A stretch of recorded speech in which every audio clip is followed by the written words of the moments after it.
for the action.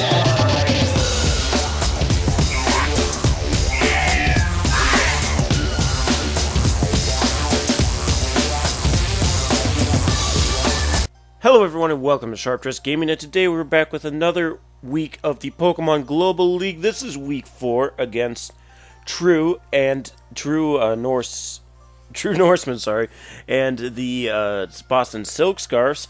Now, this is a very scary team. You can see what team he brought on the screen, because he has that Mega Charizard Y and a Victini, so he's got that V-Create in the Sun, which is really scary. He also had Mega Blastoise, along with Suicune, and then Umbreon, Conkeldurr, Donphan. Other things I was afraid of, Gengar was another really big scary one that he has. I'm just trying to think if there's other really scary Pokemon. I don't think. But of course, if you want to check out his full team, the link to the spreadsheet is in the description below. But seeing that he had Mega Charizard Y and Mega Blastoise, I figured our best bet was Mega Sceptile. Now, the Mega Sceptile that I brought has Leaf Storm and Energy Ball for those Suicune and Donphan, also carries Dragon Pulse, and then it has Rock Slide with enough attack EVs and speed EVs to outspeed a Mega Charizard Y and knock it out with that Rock Slide. So I was really excited to use Mega Sceptile this week. I thought I was going to be putting in some work. So I brought Mega Sceptile. We also brought Thundurus. It's going to be your typical Thundurus, except I think I have Grass Knot instead of Hidden Power Ice to hit that Donphan.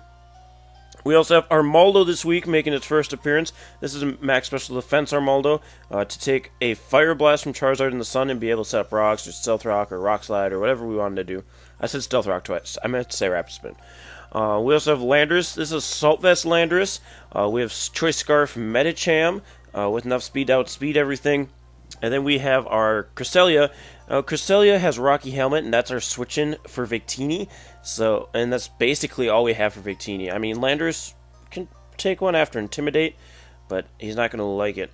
Also, I wanted to bring Melodic over Landorus this week, but last minute I decided to change it, and you'll end up seeing why that kind of matters in this match, because I was going to bring Melodic with Scald, Recover, Dragon Tail, and Ice Beam.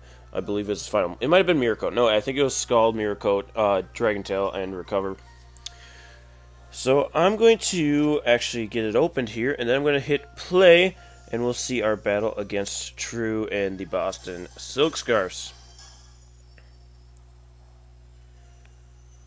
Now, leading off, he leads Donphan. I let Thundurus, kind of expecting this, to stop him from setting up his rocks, because I'm just going to go straight for Taunt here. I don't want those rocks up.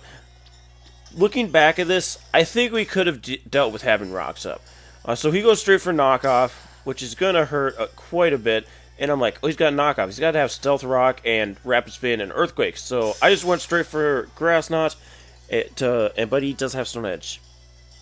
And that made me sad inside, because that's going to destroy Thundurus. And Thundurus was a big thing for a lot of his Pokemon.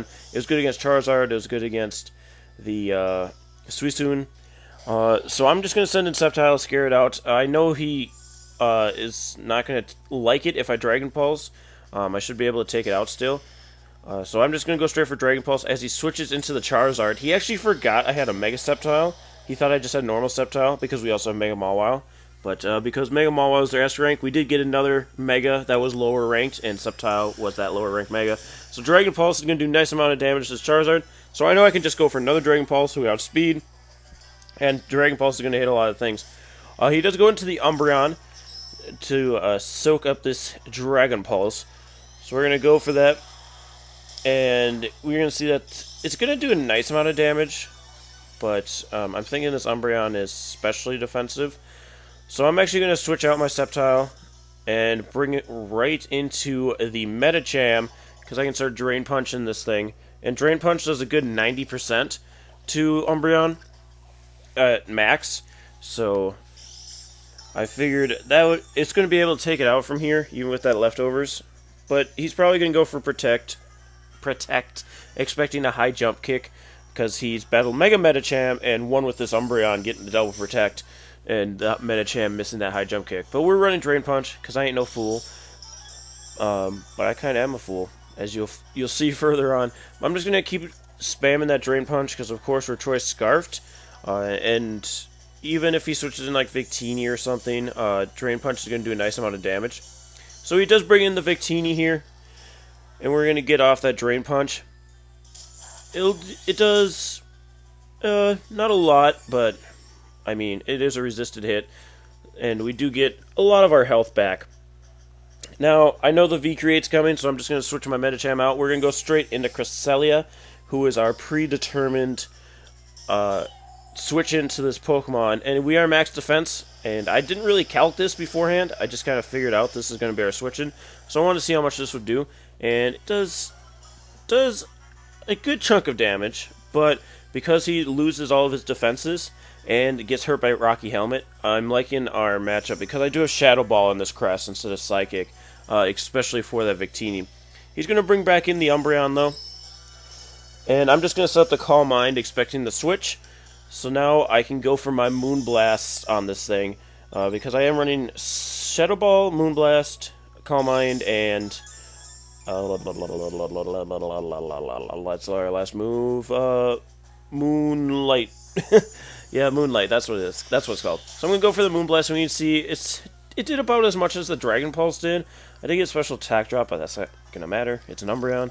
It could be running Snarl, but Snarl's not used for damage. It's used for dropping special attacks. So he's gonna go for that Toxic. He has that Toxic Stall Umbreon this week. He's going to get some more leftovers recovery. I'm going to take some damage. I'm expecting the Protect here, so I'm going to go for Calm Mind. This is probably my misplay here. One of the biggest ones. He's going to bring in the Suicune, and because I don't have Psychic or Energy Ball, I can't really hit this thing too hard. I do have 2 Calm Minds here, but it's still because I think I have like maybe 24 in special attack investment. So... And plus, now the Toxic's starting to rack up, so I'm going to go for Moonlight, which was probably the bigger one that plays, because Suicune's going to go for Calm Mind here, and Suicune's going to start getting scary. So I'm going to go for my Moonlight, get that sucker going. And Cresselia is going to get almost back up to full, but Toxic's going to wear us down once again. So here, I want to see how much my attacks are doing. He goes for another Calm Mind here, so now the Suicune's getting really scary. +2, +2. My Crest is +2 as well right now, but it's also taking a lot of damage from that Toxic. And, again, we don't have a lot of special attack. So you see Shadow Ball does almost nothing. I went for Shadow Ball trying to get the special defense drop, but it didn't end up working out. I probably should have just switched instantly when the Suicune came in, but I did not. So I'm going to switch out the Crest now into the Medicham, hoping that he's going to Calm Mind again, but he actually goes for Tailwind, which is like, blew my mind. I haven't seen anybody else use Tailwind in singles, especially in draft format. I guess I don't watch a lot of draft format either, though. But I'm like, uh-oh, does the Suicune outspeed Choice Scarf Medicham? And I should have known that it was going to. I mean, it doesn't really matter at this point, because I didn't really have a switch in. So he's going to Skull, knock me out. I was going for the Thunder Punch there, which only does like 50%, but it would have still been some damage.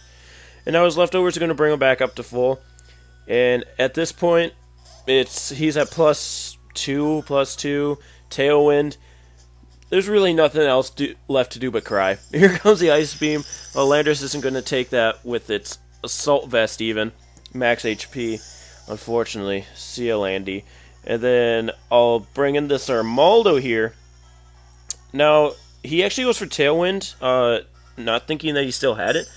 But for some dumb reason, I went for Stealth Rock. I'm like, oh, I gotta kill that Charizard if it ever comes in. But I've got something else to worry about right now. Not that Armaldo could have done much else.